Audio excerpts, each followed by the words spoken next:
Hoy día vamos a hacer una entrevista con un gran amigo, un astrólogo argentino, que es astrólogo, psicólogo junguiano y un gran talentoso artista.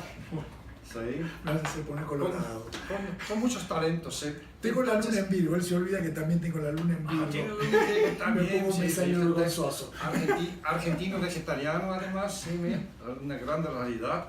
Entonces, Alberto Chislovsky, psicoterapeuta junguiano y un gran estudioso de la astrología desde muchos años. ¿Cuándo comenzaste a estudiar astrología? Bueno, exactamente cumplo, desde que me recibí en el CABA, en el Centro Astrológico de Buenos Aires, justamente cumplo 40 años. 40 años estaba contigo estudiando. Pero empecé... Silvia Ceres estaba estudiando contigo. Nos salimos Silvia Ceres y Néstor Echarte, de esa generación. Sí. Pero en realidad ahí me recibí, me había empezado a estudiar antes, tenía hace más o menos 43, 44 años. Él dicta cursos en diferentes instituciones, en Buenos Aires, en Argentina, en Montevideo, Uruguay, y también hasta en Chile, en el Centro Astrológico de Chile. Ha participado en muchos congresos en diferentes partes del mundo. Nosotros nos conocemos hace 10 años atrás en el Congreso Ibérico en Madrid, un año después en Estoril, en este bonito congreso. Y después nos hemos visto de vuelta en Madrid. Después otra vez en Madrid y el año pasado en Argentina y después estuvimos en un congreso junto en Río de Janeiro. ¿Sí? Entonces, quiero comentarlo. Alberto también es un autor, ha escrito varios libros, más que nada temas con psicología junguiana relacionado con astrología, y escribió unas novelas. Sí, también. Escribí novelas que en realidad son ensayos disfrazados de novelas. Pero los títulos son muy interesantes. Y bueno...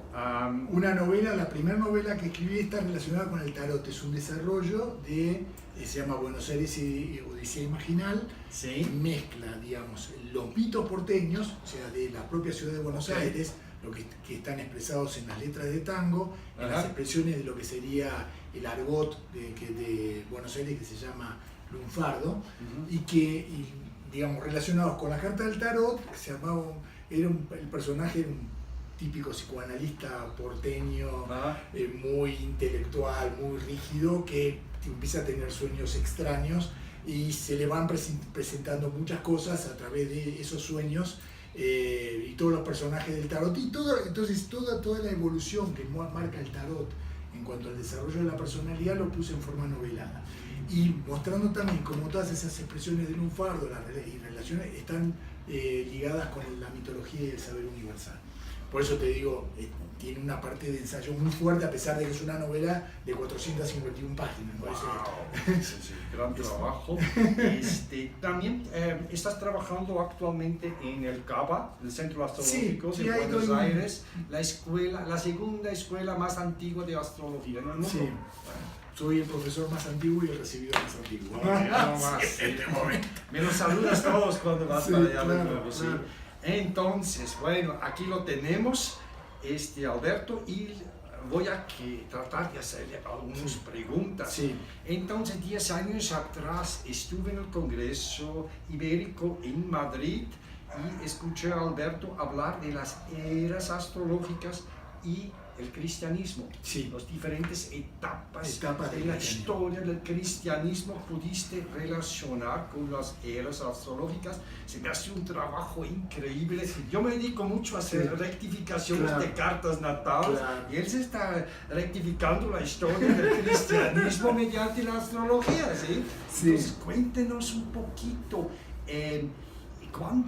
¿Cómo lograste ubicar el inicio de los eras? Eso fue un tema, porque vamos a decir, digamos, lo que hice en realidad es una conjunción de varias ideas que estaban separadas, ¿no? La idea más, si queremos decirla para un psiquiatra, como era Jung, más atrevida, porque Jung era astrólogo. Lo que pasa es que lo ocultaba, obviamente, recién con esta obra, Aion en el año 1951, cuando ya tenía 76 años y estaba más allá del bien y el mal, edita esta obra que justamente trata sobre el tema Aion, que es la palabra latina de eón, o sea, la era de Piscis. Trata la era de Piscis en forma del símbolo. Pero ahí plantea una idea muy interesante, que es que cuando el eje de precisión de equinoccios, hablando astronómicamente, ¿no? Y ahí vienen los otros puntos. ¿Qué estrella tomamos? Claro, ahí viene el gran problema. Bueno, está Alrilla, ¿sí? Que creo que no se me acuerdo si era 141 a.C., más o 121 a.C., no, es bastante lejana. Y después estaba Omicron Piscis, ¿sí? Omicron Piscis, según el cálculo que tomaba Jung, seguramente se lo pasó a algún astrónomo, era 11, el año 11 de esta era. Incluso Robert Hunt hace el trabajo, pero él toma creo que el año 7. Así es decir, hay muchas diferencias, ¿viste? Es como la allananza, es lo mismo la allananza en la India, que es lo mismo. Es decir, nadie sabe, es decir, cada uno tiene cada maestrillo con su librillo. Acá hay fases de transición. En lo personal es más fácil, o más fácil adaptar esa visión de cada uno, porque yo puedo usarlo y trabajo con determinada gente, viste, por esta magia de la sincronicidad, que justo te cae la gente que corresponde con eso que vos estás trabajando, porque la misma situación arquetipal lo mueve. Pero cuando tratás hechos objetivos, como la historia, ahí no la podés dibujar. Claro. Ahí directamente es o no es, no hay. Y bueno, yo tomé el de 11, siguiendo la idea de Jung, de 11 años antes de Cristo, y también el otro tema era también, bueno, que se toma por lo que sería el año platónico.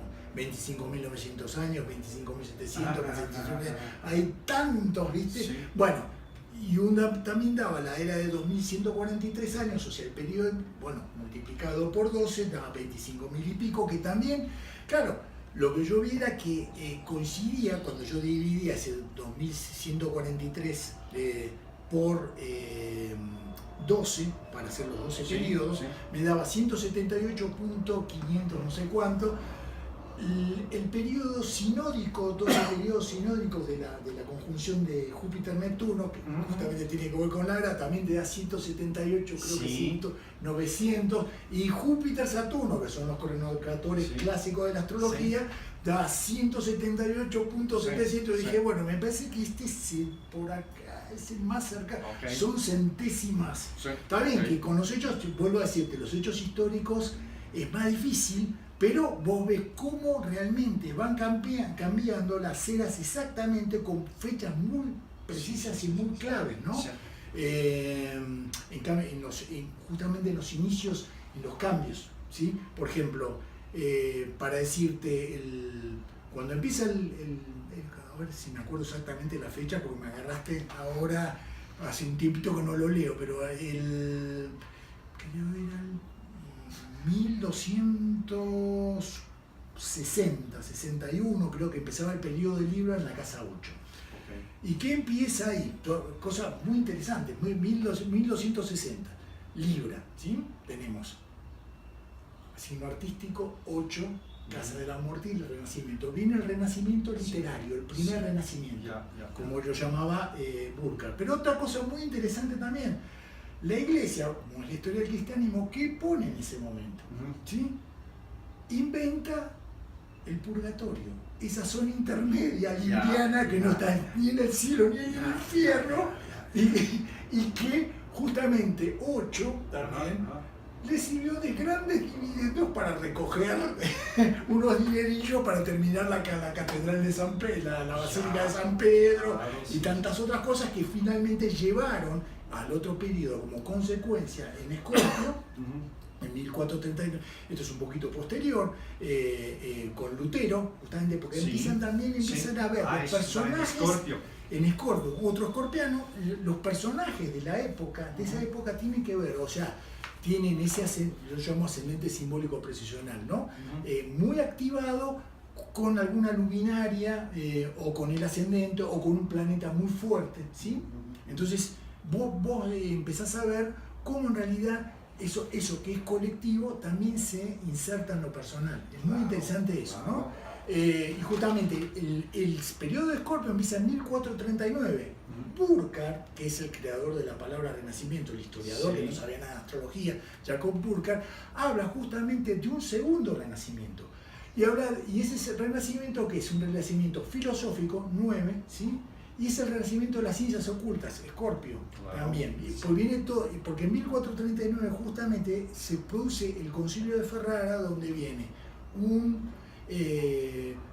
se había hecho para tratar de unir las iglesias, digamos. La iglesia de Oriente estaba amenazada por los turcos, y bueno, ahí al poco tiempo, 1453, cae Constantinopla. Pero venía a tratar de unir. Vino un monje llamado Gemistos Pletón, que viene a traer, en realidad venía a traer una nueva religión, que era una mezcla de cristianismo con hermetismo, astrología, platonismo, todo, y eso fascinó a Como de Medici, a Marsilio Ficino, escorpiano también, ascendente en Acuario, digamos, y ahí empieza la Academia Florentina y empieza todo el desarrollo digamos, es decir, para decirte fechas muy precisas empiezan a aparecer, ¿no?